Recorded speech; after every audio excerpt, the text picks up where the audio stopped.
皆さん、日本語の EPG のパトシャラへようこそ。私はカナ・アニタです。ネイル大学で日本語、日本文化、文学などを教えています。今日のペーパーの題は日本文学のヒーローとその他です。そして今日勉強するモジュールは日本児童文学に授与されたインドの物語。このペーパーのテーマは日本文学のヒーローとその他になっていますから、いくつか児童文学に関するモジュールも導入しようと思いました。題をもう一度申し上げます。日本児童文学に授与されたインドの物語。The Indian Tales Adapted in Japanese Children Literature。そして副題もあります。これは大正期、明治から大正期の児童雑誌掲載作品を中心に。副題を英語で言うと Based on the Tales for Children Magazines of 明治 and 大正 period。 はじめに、仏教はインド文化の諸要素を吸収して伝来した各国にそれを普及した。この事実はすでに知られていると思いますが、日本の場合もその形態はまず中国で大きく変化した形で仏教は日本に伝えられ、さらにまたいろいろ変化してきました。このようないろいろな変化にはそれぞれの意義があると思います。このモジュールを勉強する学習目的、インドと日本の両国の関係に関するもう一つの次元を学ぶことです。そしてそれについて詳しく知ることです。さらにインド起源のどんなテーマが日本の童話まで染み込まれているかということを調べ、両方の比較、文化の面からの学習は日本語の能力を高めるために役に立つと思います。背景。インドと日本の間、文化の一つの共通している例を取り上げます。これはお盆という年中行事です。お盆祭りという年中行事は精霊会として行われます。もともとこれはインドでは単純な形式の行事として行われてきました。祖先崇拝の一種としてインド人は亡くなった先祖の名前でお坊さんにごちそうを供養する習慣があります。インドのこの質素な年中の習慣は日本でお盆の行事として定着してきたと言われています。同様にインドの神々は日本では仏教神として祀られている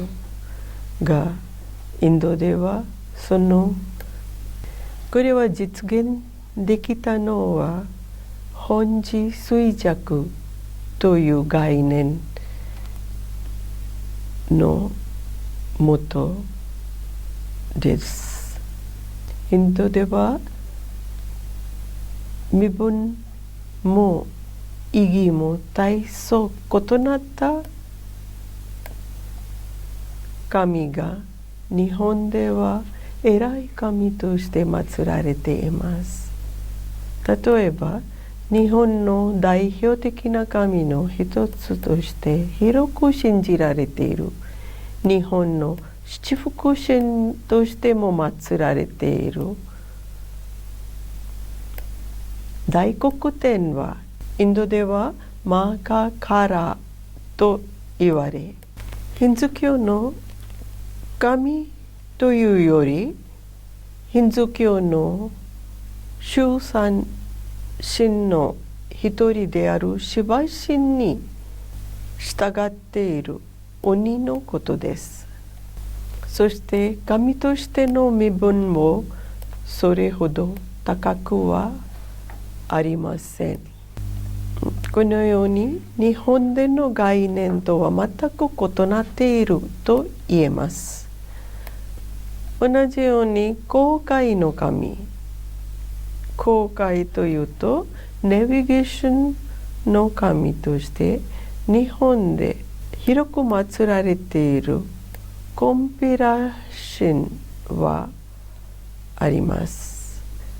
コンピラ神はもともとガンジス川のほとりに住んでいた普通の動物のワニです。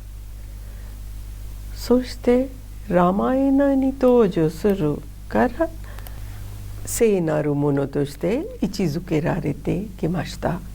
思想や信仰に限らず文献の場合も同様な傾向が見られます。つまりインドで創造形成された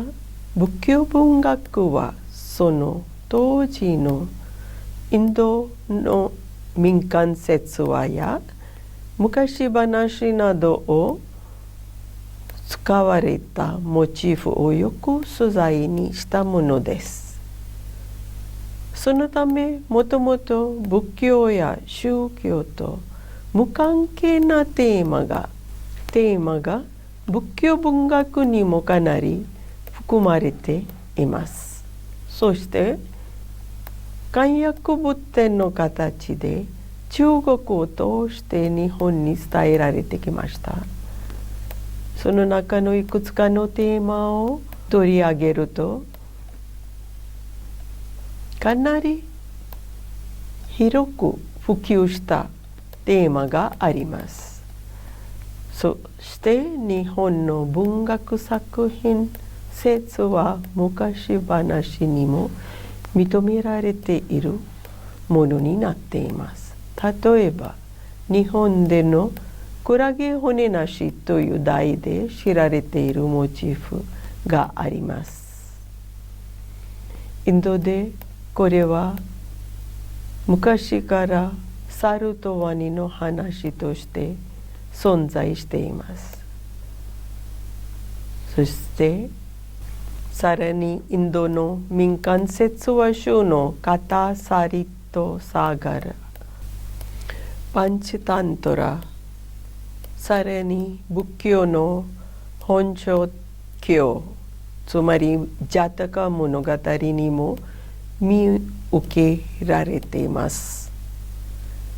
このモチーフは漢訳仏典を通して早くから日本にも伝来したモチーフの一つです。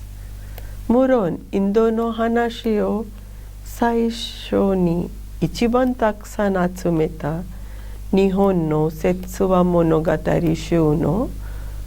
中で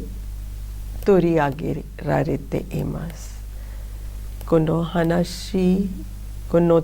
テーマは今昔物語集、宇治周囲物語などにも含まれています。やはり仏教者であった今昔物語集の編者にとって馴染み深い話として編まれていたようです。異なる国同士でよく似ているモチーフが偶然に目入ることもあります。しかしインドと日本のような文化的影響関係がある場合、それはただ偶然であると否定して軽く見たものとは言えません。軽く否定しがたいものと言えよ。したがって仏教文化の伝播は間接的ではあったが、インド神話や昔話が日本に伝えられるきっかけになったのです。このような点から見ると、インド起源のテーマは日本へ伝来し、日本でどんな形で定着してきたということを調べることは、因日相互交流の理解を深めるために大切なポイントであると思います。特に日本の児童文学におけるその存在が顕著に見られます。日本の児童文学の誕生とされている明治と大正の児童雑誌を中心に、その存在、つまりインド起源のテーマの存在をそれぞれの時期の主な児童雑誌を通して作者が通読して調べ、日本のそれぞれの時期の児童文学の状況や主張を指摘しています。この児童雑誌の名前は順番で言うと、赤い鳥、童話、少年クラブ、金の船、金の星という雑誌です。ちなみに当時児童文学を調べるために雑誌は情報を得るための唯一な方法で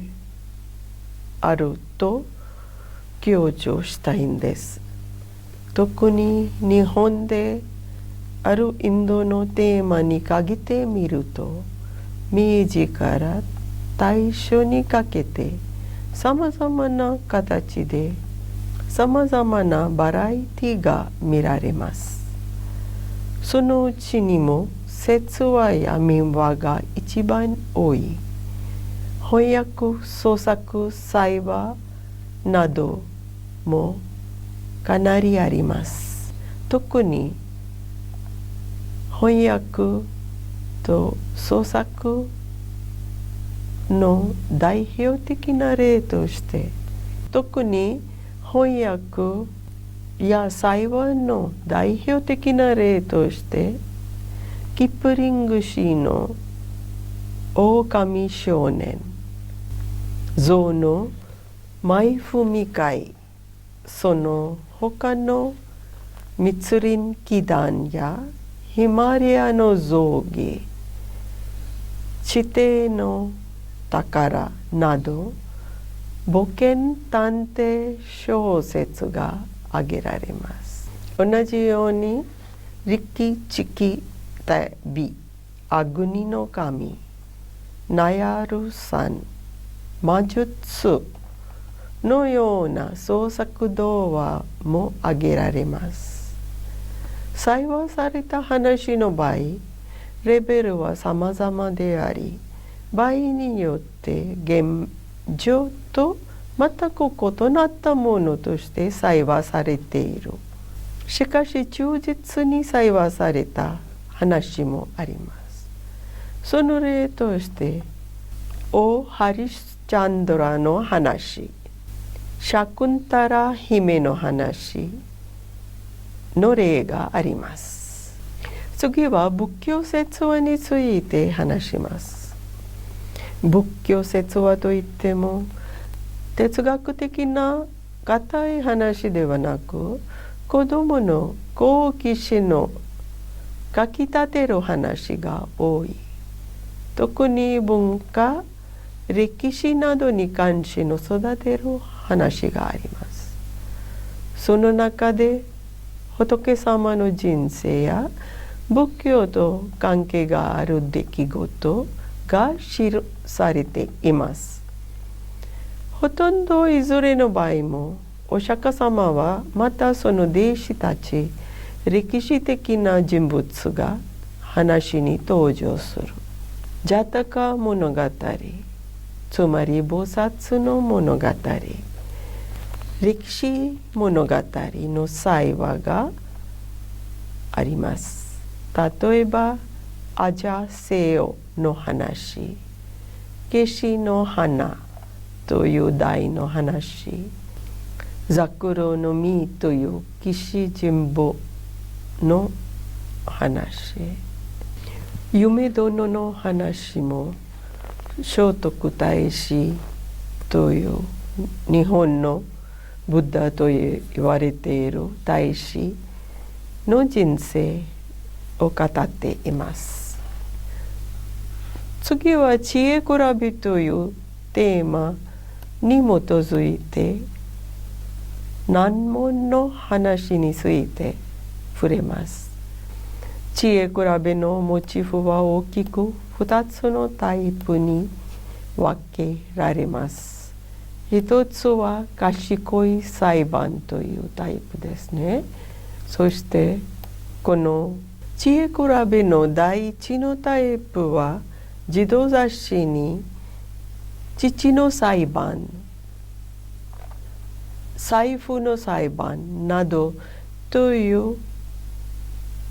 名前の話として見られます。例えば鬼がある男の子を奪って逃げ出そうとすると実際の母親と喧嘩になります。鬼の女と実際の母親が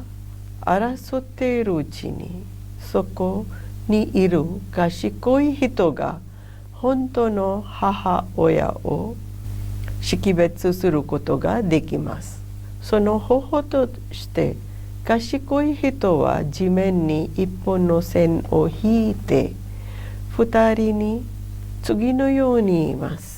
さあ、この上に子供を立たせるがいい。そして一人が両足を掴んで引っ張ってください。もう一人は両手を掴んで引っ張ってください。それ勝ったものが本当の母親です。と言いました。二人の女のうち一人は両手を、一人は両足を掴みます。そして一生懸命引っ張り始めます。男の子は痛くてたまりませんでした。ですから大きな声で泣き声を出した。この声を聞くと母親はかわいそうになって思わず掴んでいる手を離してしまいました。この人こそ母親ですとみんなは認めて、鬼の女も子供を盗んだことが恐れて子供を盗んだことを白状します。第2のタイプの代表的な例として、つまり難問を出すというタイプの例として次のようなテーマがあります。これはほとんどの場合、敵国の間の知恵比べになります。例えば、ある強力な王様が戦争を起こそうとして隣国の王様に難問を出します。その難問の形は様々ですが、日本の場合はこのタイプの代表的な例として姥捨て山の話があります。ある国の習わしによって70歳を超える老人が山に捨てられたということになっていました。親孝行深い一人の大臣は自分の置いた母親を山に捨てることはできず、家の一つの角に作った地下の部屋に隠しておきました。ある時、敵国から出された難問の年老いた母親の知恵を借りて解くことができました。このように国の災難を免れ、王様を救うことができました。そして王様に聞かれた時、自分の状況を説明して、母親を山に捨てずに密かに育てるということを説明しました。これを聞いて王様は年寄りの大切さを悟り、この習慣をやめました。今昔物語集に見られる姥捨て山の話は天竺部、つまりインドの話となって伝えられています。ここに登場する難問は、つまりインドの話にとして登場する難問は、2頭の馬の親子の識別。同様のものはインドではアクバルとその賢い大臣ビルバルの基地や滑稽に満ちた話の方も数多く伝えられている。ちなみにこの難問のテーマは有東市の明神という題で枕草子という日本文学の随筆の傑作にも取り上げられています。有東市の明神という題の章が枕草子にあります。そして難問は頭に糸を通すという他に2頭の馬のオスとメスを見分けるという難問と象の体重を測るという問題が出ます。そしてまた糸を通す方法としてアリの足に細いシルクの糸をつけて玉の近くに置きました。そして玉の反対側には蜂蜜をつけておきました。アリが蜂蜜の匂いを嗅いで玉の中を通ります。そして他方の方につくとその玉に糸が解かれました。この難問のテーマは日本の代表的な物語、文学にもよく見られます。例えば竹取物語、うつほ物語など。以上です。